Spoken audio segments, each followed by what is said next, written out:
Hey everybody. Okay. This is for Wednesday, April 1st to Thursday, April 2nd.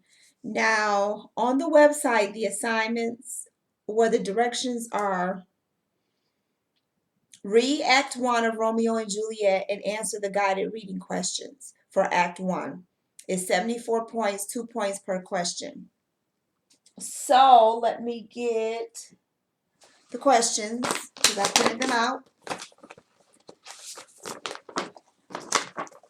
So my battery is low on this laptop. So I'm gonna do as much as I can with the battery life. But okay, here are the questions.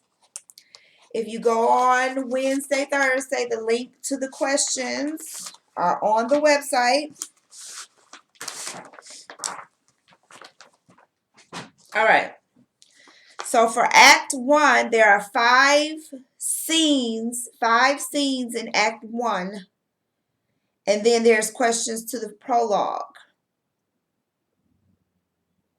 And so for the prologue, if you go back to the video I did for Monday and Tuesday, you'll be able to get my explanation or my summary of the prologue. And I answer every question except number 5. Number 5 is, why are the families fighting?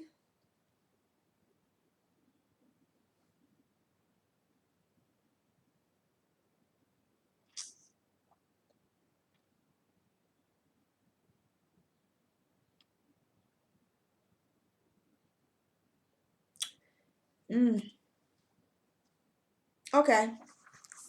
It does answer it. I'm not going to answer it. I'm going to get you to answer it because I've already given you 4 of the answers. So I'm not going to answer number 5, but it is in the prologue. If you go back to the video that I recorded for Monday and Tuesday, I answer all of the questions for the prologue except number 5. And you are capable of answering number 5 if you just read the prologue. Okay. Then we did C1 on Monday and Tuesday. That video I read lines 1 through 84. And let's see.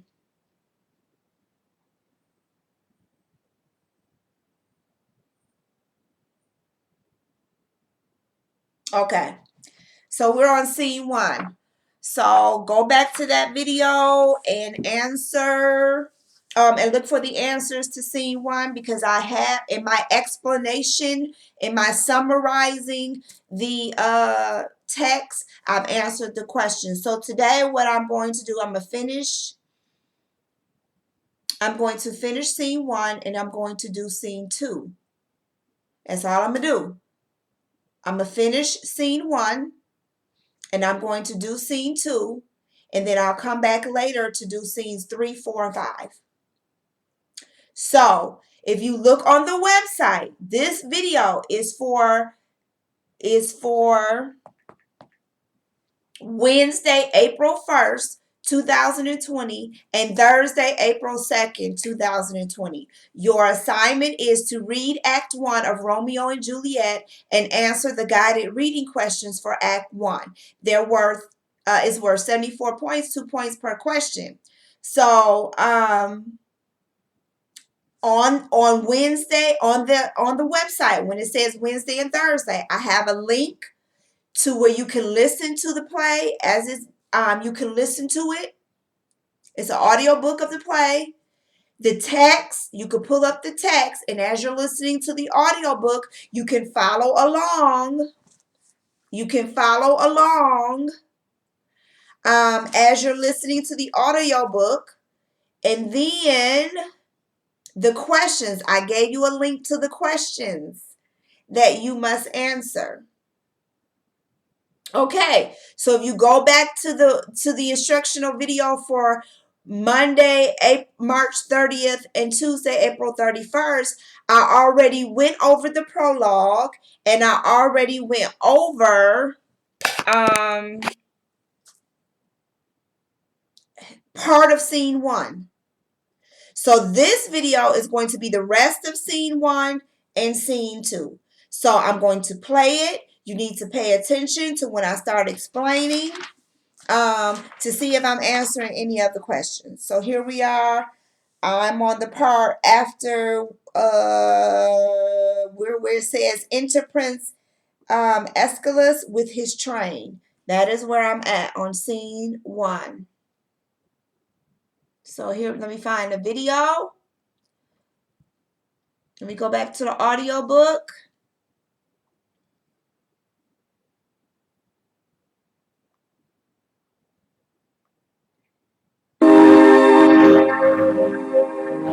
Transgression, griefs of mine own lie heavy in my breast, which thou wilt.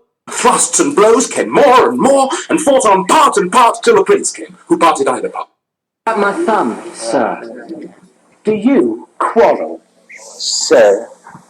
Quarrel, sir? No, sir. But if you do, sir, I am for you. I serve as good a man as you. No better. Well, sir, say better. Here comes one of my master's kinsmen. Yes, better, sir. You lie! You be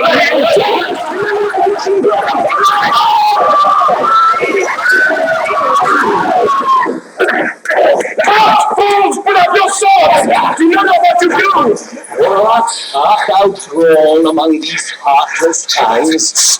Turn thee, Benvolio, look upon thy death. I do but keep the peace, Tybalt. Put up thy sword, or manage it to part these men with me. What? Drawn and talk of peace? I hate the word as... Okay, so Benvolio, I went back to when they started fighting, when Abram, Samson, Gregory started fighting. Benvolio comes in as a peacemaker, attempting to break up the fight. All right.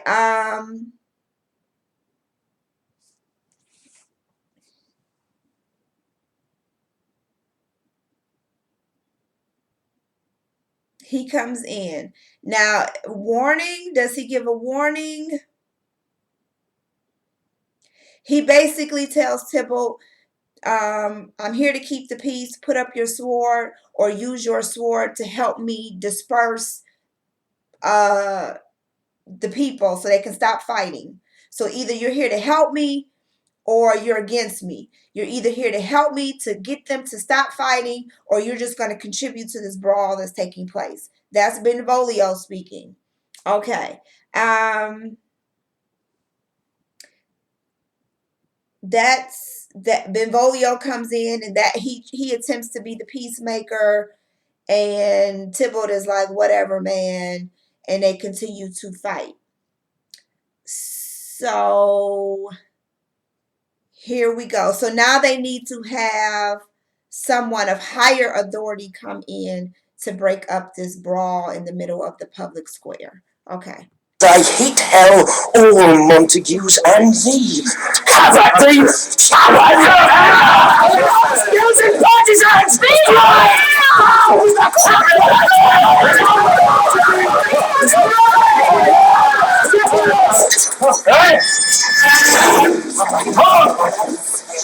What noise is this?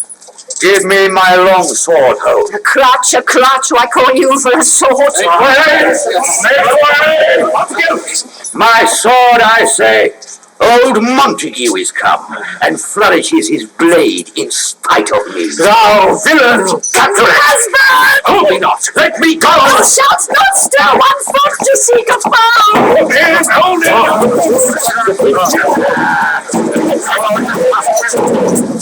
Subjects! Enemies to the seats! The famous of this neighbor-stained city! Will they not hear? What ho, you men, you! Beasts!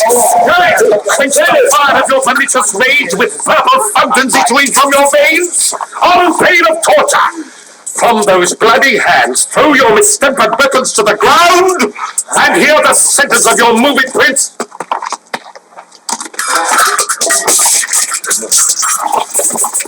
Three civil brawls, bred of an airy word by thee, old Capulet Montague, have thrice disturbed the quiet of our streets, and made for owners ancient citizens cast by their grave beseeming ornaments to wield old partisans in hands. Okay, so the prince steps in. He's a person of authority. And he like, put your weapons down. Stop with this foolishness. And he says that The Capulets and the Montagues have engaged in 3 civil brawls, meaning that they have engaged in 3 public fights, 3 of them. 3 times they have disturbed the streets of Verona. 3 times. Okay. Old, cankered with peace, depart your cankered hate. If ever you disturb our streets again, your lives shall pay the forfeit of the peace. For this time all the rest depart away. You, Capulets, shall go along with me, my lord, and Montague. Come you this afternoon to know our farther pleasure in this case to old Free Town, our common judgment place, my lord. Once more, on pain of death, all men depart. All right, so the prince comes in and he like, look, if y'all engage in this civil unrest again, if you disturb the streets of Verona, you're going to pay with your life. I'm not playing with y'all.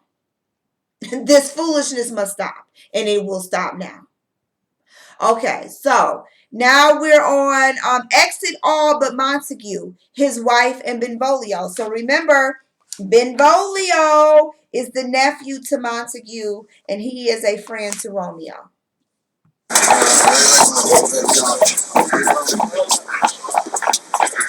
Who set this ancient quarrel in your brooch? Speak, nephew. Were you by when it began? Here were the servants of your adversary and yours, close fighting ere I did approach. I drew to part them. In the instant came the fiery Tybalt with his sword prepared, which as he breathed defiance to my ears, he swung about his head and cut the winds, who nothing hurt withal, hissed him in scorn. While we were interchanging thrusts and blows, came more and more, and fought on part and part till the prince came, who parted either. Okay, so Montague asked his nephew, he like, hey, what happened? Tell me what happened. And so Benvolio tells him, he said, when I walked up, they were already fighting. I tried to break it up. Tybalt, with his hot head, he wanted to keep it going. And so all of a sudden, Tybalt pulls his sword out, and it just became this massive brawl that you walked in on. And then the prince came and broke it up. Oh, where is Romeo? Saw you him today? Right glad I am he was not at this fray. Madam, an hour before the worshipped sun peered forth the golden window of the east, a troubled mind drew me to walk abroad, where underneath the grove of sycamore that westward rooteth from the city side, so early walking did I see your son. Towards him I made, but he was ware of me, and stole into the covert of the wood, I measuring his affections by my own, which then most sought where most might not be found, being one too many by my weary self, pursued my humour, not pursuing his, and glad. Okay, so Lady Montague said, hey, have you seen my son Romeo today? And Benvolio said, yeah, I saw him walking. I saw him walking underneath the grove of a sycamore, underneath some trees. And so Benvolio says, I just followed my own mind and decided not to bother him. He shunned who gladly fled from me. Many a morning hath he there been seen, with tears augmenting the fresh morning's dew, adding to clouds more clouds, with his deep sighs. But also soon as the all-cheering sun should in the farthest east begin to draw the shady curtains from Aurora's bed, away from light steals home my heavy son, and private in his chamber pens himself, shuts up his windows, locks fair daylight out, and makes himself an artificial night. Black and portentous must this humour prove, unless good counsel may the cause remove. My noble uncle, do you All right, so Romeo has been in this state of depression or sadness, and no one knows why. His father has noticed it. Benvolio obviously noticed it, and no one knows the cause of why Romeo is so depressed. the cause? I neither know it nor can learn of him. Have you importuned him by any means? Both by myself and many other friends, but he, his own affection's counsellor, is to himself, I will not say how true, but to himself so secret and so close, So far from sounding and discovery, as is the bud, bit with an envious worm ere he can spread his sweet leaves to the air or dedicate his beauty to the sun. Could we but learn from whence his sorrows grow, we would as willingly give cure as know. See where he comes. All right, so I've answered all of the questions so far. So his parents are worried about him because he's just been in this state of sadness, depression, like a black cloud is over him. And so his parents are trying to figure out what is the cause of the sadness. So please you step aside. I'll know his grievance, or be much denied. I would thou wert so happy by thy stay to hear true shrift. Come, madam, let's away. All right, so Benvolio tells his uncle, I got this, uncle. I got this, uncle. I'm going to find out what's wrong with Romeo, and I'm going to let y'all know.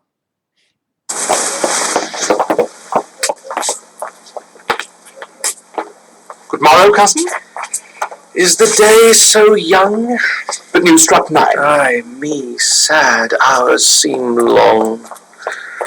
Was that my father that went hence so fast? It was. What sadness lengthens Romeo's hours? Not having that which having makes them short. In love. Out of love, out of her favour where I am in love. Alas, that love so gentle in his view should be so tyrannous and rough in proof. Alas, that love, whose view is muffled still, should without eyes see pathways to his will. Where shall we dine? Oh me, what fray was here? Yet tell me not, for I have heard it all. He has much to do with hate, but more with love. Why then, O brawling love, O loving hate, O anything of nothing first create, O heavy lightness, serious vanity, misshapen chaos of well-seeming forms, feather of lead, bright smoke, cold fire, sick health, still waking sleep that is not what it is. This love feel I that feel no love in this. Dost thou not laugh? No, cuz, I rather weep. Good heart, at what? At thy good heart's oppression. Why, such is love's transgression. Griefs of mine own lie heavy in my breast, which thou wilt propagate to have it pressed with more of thine. This love that thou hast shown does add more grief to too much of mine own. Love is a smoke made with a fume of sighs, being purged of fire sparkling in lovers' eyes, being vexed a sea nourished with lovers' tears. What is it else? A madness most discreet, a choking gall and a preserving sweet. Farewell, my coz. Soft, I will go along, and you leave me so. You do me what? Tut, I have lost myself. I am not here. This is not Romeo. He's some other where. Tell me in sadness, who is't that you love? What? Okay, so we find out that the source of Romeo's sadness is he is in love. That's why he's in love with well, we know, the reader, that's dramatic irony. We know that he's in love with Juliet, who is a member of the Capulets who his family is feuding with. That's called dramatic irony. When we, the reader, know something that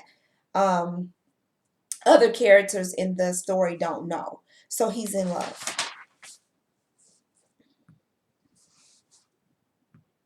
Shall I groan and tell thee? Groan, why no, but sadly tell me who. Did a sick man in sadness make his will? A word ill urged to one that is so ill.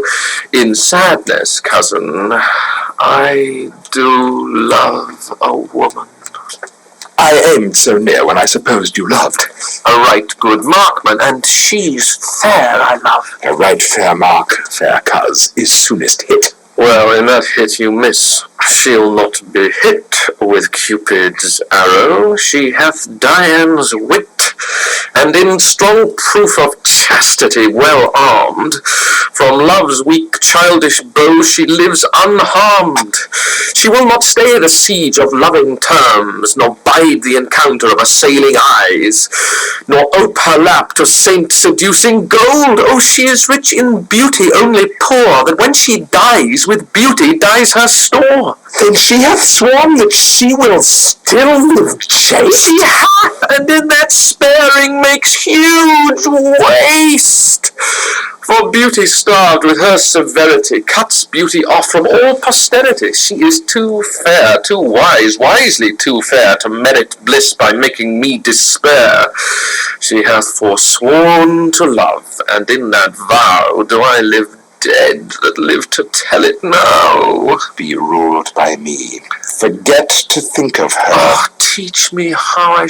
Okay, so Romeo is telling Benvolio that this person that he is in love with has denied herself love and marriage, that she just refuses to even be involved or engage in love and marriage. And so Benvolio's advice to him is said, well, just forget it. Stop thinking about her. Just stop thinking about her. Should forget to think. By giving liberty unto thine eyes, examine other beauties. Is the way to call hers So exquisite. Benvolio said, stop thinking about her. Why don't you just go and look at other girls? Put your, go look at other girls and direct your attention to other girls.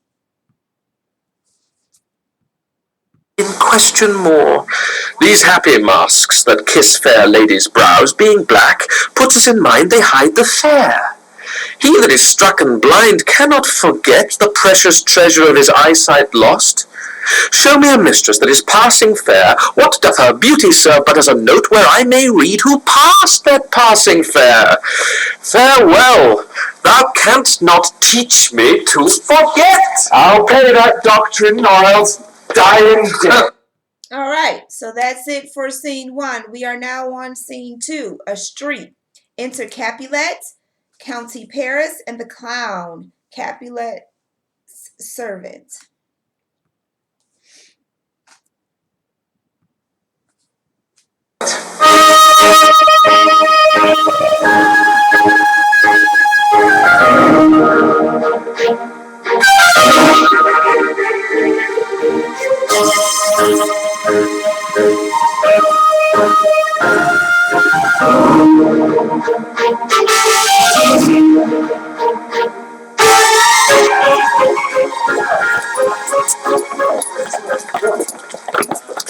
But Montague is bound as well as I in penalty alike, and 'tis not hard, I think, for men so old as we to keep the peace. Of honourable reckoning are you both, and pity 'tis you lived at odds so long. But now, my lord, what say you to my suit? But saying o'er what I have said before, my child is yet a stranger in the world. She hath not seen the change of 14 years. Let 2 more summers wither in their pride, ere we may think her ripe to be a bride. All right, so scene 2 opens up with Paris. Paris is, let's go back to our list of characters. Paris is a young count, kinsman to the prince. So the prince was the one who came in and broke up the fight in Act 1, Scene 1. So Paris is related to him, and he is interested in Juliet. So during this time, if you were interested in marrying or courting or dating a young lady, you went to the father. So Paris is like, so what's up? What's up? What's up with your daughter? I'm interested. Like, you gonna put me on or what? I gotta explain it to you that way. Like, you gonna put me on or what? So Capulet is like, dude, my daughter is only 14 years old. Like, give her 2 more years and then we'll talk. We'll have this conversation. Younger than she are happy mothers made, and too soon marred are those so early made. Earth hath swallowed all my hopes, but she is the hopeful lady of my earth. But rule her, gentle Paris, get her heart. My will to her consent is but a part, and she agreed within her scope of choice lies my consent and fair according voice. This night I hold an old accustomed feast, whereto I have invited many a guest, such as I love, and you among the store, one more most welcome makes my number more. At my poor house look to behold this night earth-treading stars that make dark heaven light. Such comfort as do lusty young men feel when well-apparelled April on the heel of limping winter treads, even such delight among fresh female buds shall you this night inherit at my house. Hear all see, and like her most, whose merit most shall be, which on more view of many, mine being one, may stand in number, though in reckoning none. Come, go with me. Peter, sir, go, sir, trudge about, through fair Verona, find those persons out, whose names are written there, and to them say, my house and welcome on their pleasure. Stay. All right, so Capulet tells Paris, hey, look, this is what we gonna do. Why don't you just like romance her, you know, get her attention, get her interested in you, get her heart, you know, get her like wooing over you. And if you can do that, then okay. You know, I'll talk to you about, you know, making her your wife before the age of 16. And then Capulet goes on to say, you know what? Matter of fact, I'm having a party tonight. You invited, and you come and shoot your shot. Basically, come and shoot your shot, and let's see what happens. Find them out whose names are written here. It is written that the shoemaker should meddle with his yard, and the tailor with his last, the fisher with his pencil, and the painter with his nets. But I am sent to find those persons whose names are here writ, and can never find what names the writing person hath here writ. I must to the learned. In good time. Just like one fire burns out another's burning, one pain is lessened by another's anguish. Turn again, and behold, by backward turning, one desperate grief cures with another's languish. Take thou some new infection to thy eye, and the rank poison of the old will die. Your plant and leaf is excellent for that. What? For your broken shin. Mad? Not mad, but bound more than a madman is. Shut up in prison, kept without my food, whipped and tormented, and good e'en, good fellow. God give good e'en. I pray you, sir, can you read? I, mine own fortune in my misery. Perhaps you've learnt it without book. But I pray, can you read anything you see? If I know the letters and the language. You say honestly, rest your marriage. Nay, fellow, I can read. Okay, so the servant was given a list of names by Capulet, and he was instructed to go find these people and tell them, hey, you're invited to this party at my house. But the thing is, he can't read.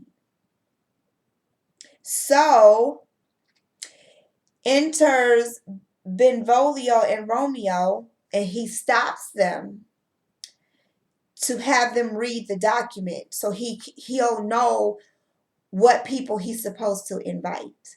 But he has no clue that Romeo and Benvolio are of the Montague family.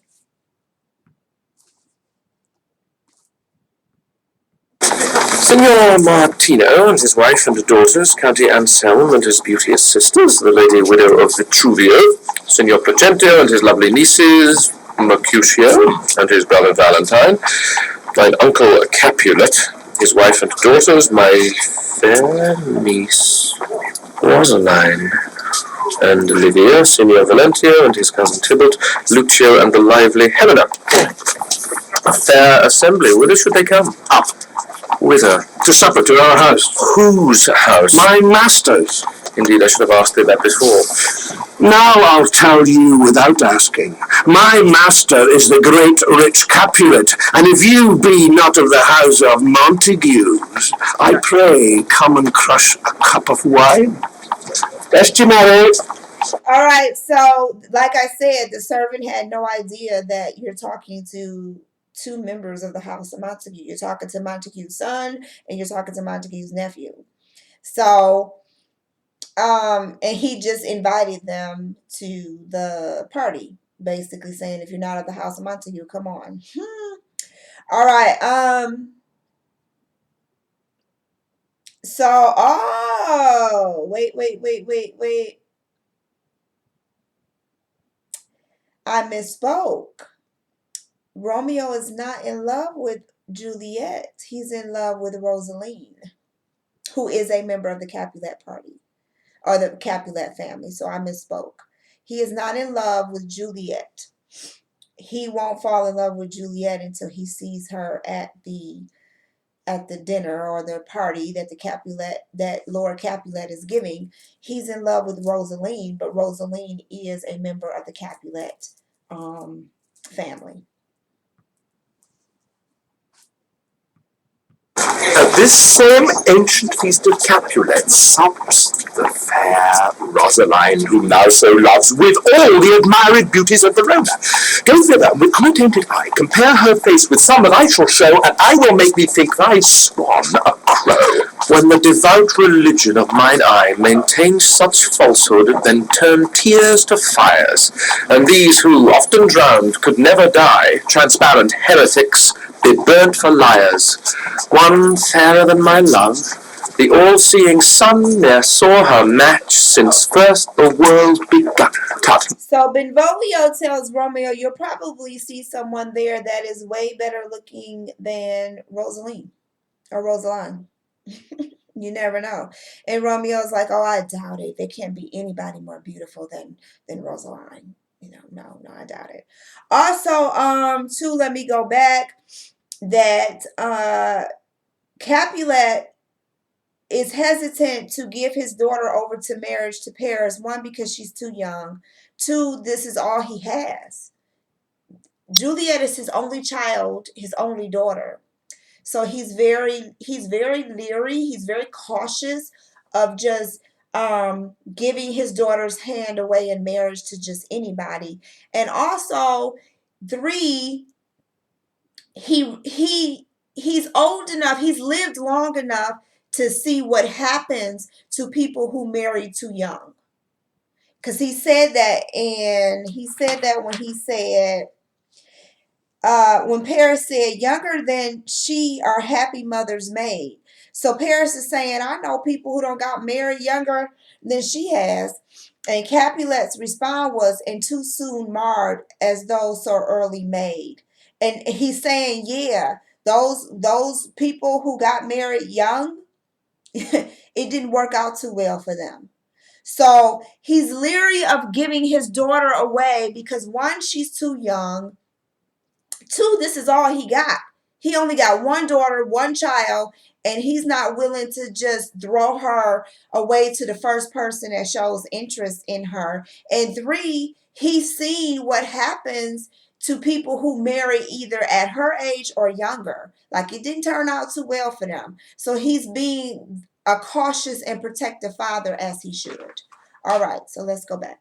You saw her fair, none else being by, herself poised with herself in either eye. But in that crystal scales let there be weighed your lady's love against some other maid that I will show you shining at this feast, and she shall scant show well that now seems best. I'll go along, no such sight to be shown, but to rejoice in splendor of mine own. All right, so Benvolio was like, let's go. And I guarantee you, let's make a bet or let's make a wager that it'll be somebody there that will take your mind off Rosaline. It will be somebody there that will make you forget all about Rosaline. And Romeo was like, oh, whatever, bro. I doubt it. But since you so insistent and you really think it's going to be somebody else that's going to catch my eye and get me out of love with Rosaline, then okay, so be it. Let's go. And so that's the end of Act 1, Scene 2. And I've answered all the questions. Romeo wants to go to the party because his girl gonna be there. This girl he been crushing over and he been all depressed and sad about. Rosaline is gonna be there. And Benvolio was like, okay, yeah, we gonna go to this party, but we gonna go to prove to you that it's gonna be somebody there that's just gonna blow Rosaline out the water and you gonna forget all about her. Okay. So I've answered all the questions. So if you look at the video for Monday, March 30th and Tuesday, March 31st, I've answered the questions for the prologue and part of scene 1. And then this video for Wednesday, April 1st and Wednesday, April 2nd. I'm sorry, for Wednesday, April 1st and Thursday, April 2nd, I have answered the second half of scene 1 and all of scene 2. I've played it. This very same audiobook that's linked on the website is the one that I played. And I've answered the questions. If you listen as I stopped and gave you a plot summary and summarized the plot, I was at the same time giving you the answers to the questions. So you have all of the answers to the questions for the prologue, scene 1, and scene 2. When I see you again, I'm going to do scene 3. I'm going to do scene 3. I'm going to do scene 3. Scene 3 is rather long. Yep, scene 3. Wait, no, scene 3 is about a page.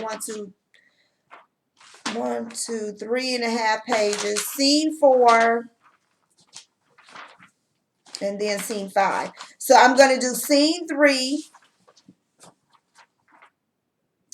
For one video, and then scene 4 and scene 5 will be on one video.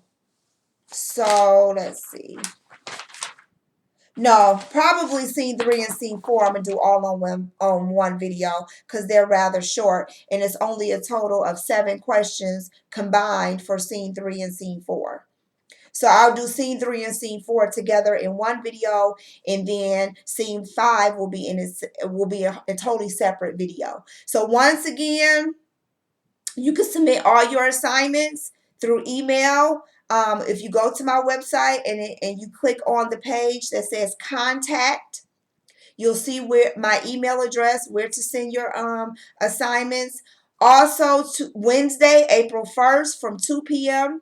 to 2:45 p.m. I am holding live office hours. You can interact with me live. You'll see me. I won't see you. You can call in any questions that you have. I'll be available for 45 minutes on Wednesday. For 45 minutes on Wednesday from 2 to 2:45 p.m. Eastern Standard Time. There are enough assignments that I have given you dating back from Wednesday of last week, which was March the 20. Let me get it. March the 20. I'm gonna click. Oh, let me go on my phone. Dating all the way back from March. Oh, where am I at? March. Wednesday, Monday, March 23rd. Until Friday, April 3rd, 2020. There are enough assignments for you to develop your brain and to engage you in instruction. Everything that I have given you is straight from the text. It's aligned with the state of Michigan and their Common Core standards. If we were sitting in front of each other, this is what we would be doing anyway. This is exactly what we would be doing, and this is exactly what I'm giving you. So the next time you see me, we're doing Act 1, Scene 3 and 4 together. Act 1, Scene 3 and 4 together. No, scratch that. That's not what we're doing. Because I'm going to give another assignment, and then I'm going to do Scene 3 and 4. So we're probably going to next week with these questions. So the next time I see you, it won't be, yes, it will. Scratch that. I'm going to keep it going. I'm going to play the audiobook. I'm going to play the audiobook for scene 3 and scene 4. I'm a review. Let me turn this off. I'm a review. I'm gonna stop it, and I'm gonna give you a summary of the plot, and then You'll be responsible for answering the questions for scene 3 and scene 4. And then I'll do scene 5 in a separate video. And then I'll do a separate video for Friday, April the 3rd. And then before we go into Act 2, it's going to be an assignment for Act 1. So the next time you see me, I'm going to do scene 3 and scene 4 together. The way you get the answers to the questions is you have to go back and replay the video. And as I stop and summarize the plot, I'm actually answering the questions that are on the website, the guided reading questions. Okay. So you are being given, at least on my end, some very rigorous instruction as if we were in the classroom looking at each other face to face. It ain't stopped. This learning has not stopped. This level of learning and instruction has not stopped. It is what you would have been getting. It's what I'm giving you, what you would have been getting anyway if we were sitting in the classroom together. I'm just following the curriculum. So remember, prepare for the opportunity. Be prepared for the opportunity. Don't put yourself in a position when the opportunity presents itself, you are not prepared. Be prepared for the opportunity. So when the opportunity comes, you're not sitting there looking silly because you're not prepared. So I'll see you again on the next video. Have a good one.